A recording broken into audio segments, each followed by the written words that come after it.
Pasukan lintas udara Rusia dari Brigade Suvorov melancarkan serangan terhadap markas sementara pasukan Ukraina di wilayah Sumy.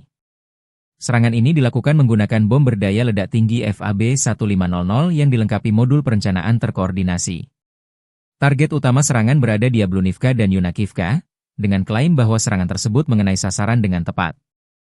Video serangan ini dipublikasikan pada 11 Maret 2025 dan memperlihatkan dampak serangan udara tersebut. Hingga saat ini, belum ada konfirmasi resmi dari pihak Ukraina mengenai kerusakan atau korban akibat serangan tersebut. Situasi di wilayah Sumy masih terus berkembang seiring dengan meningkatnya eskalasi pertempuran antara kedua negara.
Download Tribun X sekarang, menghadirkan lokal menjadi Indonesia.